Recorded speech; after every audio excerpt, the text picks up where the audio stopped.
Doctor Uma కథ చెప్పినప్పుడు చాలా పెద్ద సబ్జెక్ట్ కదా ఇది. పబ్లిక్‌లో ఒక అవేర్‌నెస్ రావాలి. అలాంటి సబ్జెక్టు ఎవరు డీల్ చేస్తున్నారని అంటే ఇక్కడే ఎదురుగుండా కూర్చున్నారు ఉమా గారు. ఉమా గారనే పిలవాలి ఇంకా ఆవిడ సినిమా రిలీజ్ అయ్యాక.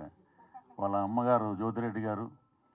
సో ఒక అద్భుతమైన ఒక అవేర్‌నెస్, సోషల్ అవేర్‌నెస్ పబ్లిక్‌లో రావాలి. మేము ఇండస్ట్రీకి వచ్చినప్పుడు గణేష్ నాకు రెండో సినిమా. గణేష్ యాక్ట్ చేస్తున్నప్పుడు మొత్తం షూటింగ్ అంతా వెంకటేష్ బాబు మామూలు జనరల్ హాస్పిటల్‌లో చేసి తర్వాత కార్పొరేట్ హాస్పిటల్స్ మీద చాలా అద్భుతం. అప్పట్లో ఆ సినిమా ఒక ట్రెండ్ సెటర్. ఎందుకంటే అందరికీ ఆరోగ్యం, ప్రజలందరూ ఆరోగ్యంగా ఉండాలి అనే ఒక కాన్సెప్టు, వాళ్ళందరికీ ఆరోగ్యం, వైద్యం సకాలంలో దొరకాలి. దీన్ని ఎందుకు మీరు కార్పొరేట్ ఇదిలో తీసుకెళ్తున్నారని చెప్పారు.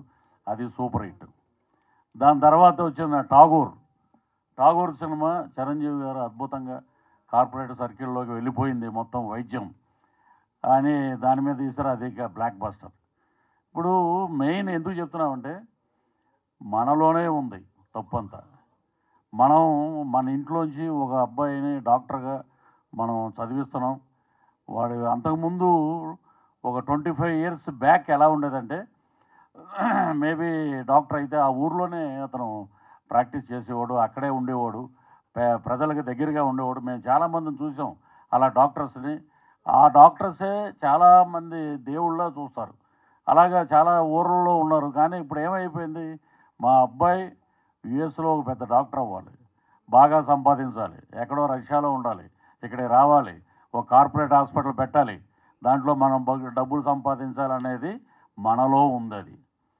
అది మనం చేంజ్ చేసుకున్నంతకాలం ఇలాగే ఉంటుంది మాట. కాబట్టి ఇది ఎందుకు చెప్తున్నా అంటే శంకర్ అని మా ఫ్రెండ్ ఉన్నారు శ్రీకాకుళంలో. అతనికి ఒక ఫ్రెండ్ ఉన్నాడు. వాళ్ళ అబ్బాయి ఢిల్లీ ఎయిమ్స్ కాలేజ్ అనుకుంటా, దాంట్లో టాప్ ర్యాంకులో ఉండి అతను నాతో ఒక మాట అన్నాడు. ఏంటంటే, అన్నా నేను డాక్టర్ అయిపోయాక ఇంటీరియర్ విలేజ్ శ్రీకాకుళంకి మారుమూల పాలకొండ అనే ఒక ఊర్లో పుట్టి పెరిగిన అబ్బాయి. ఆ వాతావరణం కూడా చూశాను నేను.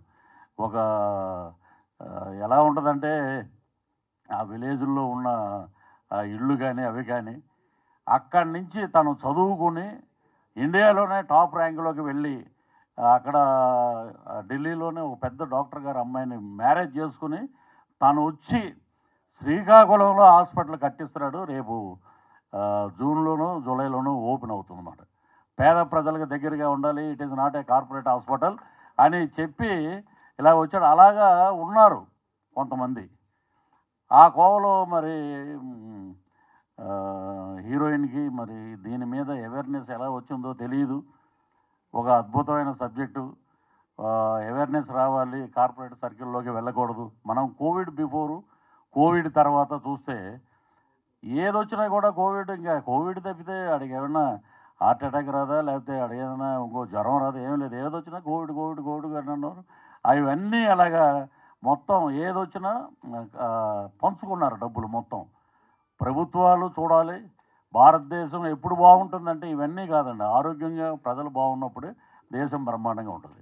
సో ఈ అవేర్నెస్ తీసుకొచ్చి చిన్న అమ్మాయి ఈ సినిమాలో ఎంత కాన్సెప్ట్ ఉంది అంటే, ఇప్పుడు మాకు క్యారెక్టర్ ఇచ్చి డైరెక్టర్ గారి మంచి మనసు ఏంటంటే ఈ సినిమాలో అందరూ ఉండాలి అని చెప్పి ఒక క్యారెక్టర్. మేము దాంట్లో ఏం చేసామనేది అంటే దొంగ డాక్టర్లు వీళ్ళందరూ.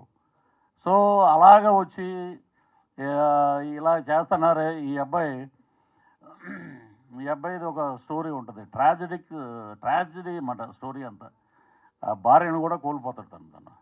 సో ఇలాంటి ఇన్సిడెంట్లు చూసి ఆ డాక్టర్ ఉమా ఎగైనెస్ట్ కార్పొరేట్ సర్కిల్లో ఉన్నటువంటి అజయ్ ఘోష్ గారితో వాళ్ళతోటి డైరెక్ట్ ఫైట్ చేసి ఈ అమ్మాయిని కూడా లేపేయాలి అనే ఒక కాన్సెప్ట్. మనం రెగ్యులర్గా జరిగే ప్రాసెస్ అది. సో దాని మీద గట్టిగా పోరాడి సినిమాని ఒక అందమైన ఒక కావ్యంగా, దాన్ని అద్భుతంగా ఒక మెసేజ్తో పాటు ఇప్పుడు ఉన్న సొసైటీలో ఇలా ఉండాలి, ఇలాగ ఉంటే ఇదే పరిస్థితి మనం ప్రతిరోజు చూస్తూనే ఉన్నాం. సో మనలో మార్పు రావాలి, అందరికీ ఆరోగ్యం కావాలి. సో కార్పొరేట్ సర్కిల్ని మనం కూడా అవాయిడ్ చేయడం మొదలుపెట్టిన కాడి నుంచి మన జీవితాలు, దేశం అన్నీ బాగుంటాయి. సో మా స్వర్గీయ సిరివెన్నెల సీతారామ శాస్త్రి గారు మేము సింధూరం చేసేటప్పుడు దాంట్లో ఒక పాట నక్సలైట్ల మీద రాశారు. ఆ పాట అర్ధ శతాబ్దపు అజ్ఞానాన్ని స్వతంత్రం అందామా అనే పాట. అది బ్యాక్గ్రౌండ్ వచ్చే సాంగ్, ప్రమోషనల్ సాంగ్ అప్పట్లో కృష్ణవంశీ గారి దర్శకత్వంలో. అలాగా మా సాయి రాజేష్ ఇంత అద్భుతంగా కంపోజ్ చేసి ఈ పాటని తీసుకొచ్చి పెట్టడం నిజంగా నాకు అది గుర్తొచ్చింది అది. సో ఇది అద్భుతంగా ఈ సినిమాలో హీరోయిన్ చాలా అద్భుతంగా చేసింది. అలాగే మా హీరో నా పేరే పృథ్వీ ఈజ్ ఫ్రమ్ కన్నడ అయినా కూడా ఆయన అద్భుతంగా తెలుగు అబ్బాయే, కన్నడ కాదు, భాషా భేదం లేదు నటీనటులకి. సో ఈ రోజున అక్కడి నుంచి వచ్చిన యాక్టర్స్ అందరూ చాలామంది, మన రిషబ్ శెట్టి కానీ బ్రదర్, ఇప్పుడు ఈ సినిమాలో చాలా షేడ్స్ ఉన్నాయి. నాట్ ఓన్లీ సింగర్, దాన్ని కథ అంతా వేరే ఉంది, అది ఇప్పుడు రివీల్ చేయకూడదు అది. సో అద్భుతంగా యాక్ట్ చేశాడు తను. సో నేను కూడా తనతో 2 రోజులు తన కాంబినేషన్లు చేసాం. అగ్రెసివ్గా ఆ ఫైట్స్ కానీ, ఆ సాంగ్స్ కానీ ఇవన్నీ చాలా అద్భుతంగా చేశాడు. సో ఆ భగవంతుడు ఈ ఈ ఇద్దరికి, హీరో హీరోయిన్కి, వారికి ఆయురారోగ్య ఐశ్వర్యాలు ఇవ్వాలని. అలాగే ఈ సినిమా మరి లైన్ ప్రొడ్యూసర్ అంటారు, ఇంకొకటి అంటే నాకు అలాంటివి చెప్పడం రాదు. కానీ మన జ్యోతిరెడ్డి గారికి అద్భుతమైన డబ్బులు రావాలి, వెనకాల ఉన్న వాళ్ళకే డబ్బులు రావాలి, ఆమెకు డబ్బులు వస్తే అందరికీ ఇస్తారు అది. అలాగా ఆవిడకి డబ్బులు రావాలి. అలాగే ఇక్కడ దీంట్లో యాక్ట్ చేసినటువంటి ఆర్టిస్టులు అందరూ, మా చింటూ కానీ ఇంకా మిగతా ఉన్న యాక్టర్స్ అందరూ చాలా అద్భుతంగా చేశారు. సో సాయి రాజేష్ అద్భుతమైన డైరెక్టర్ అవుతాడు.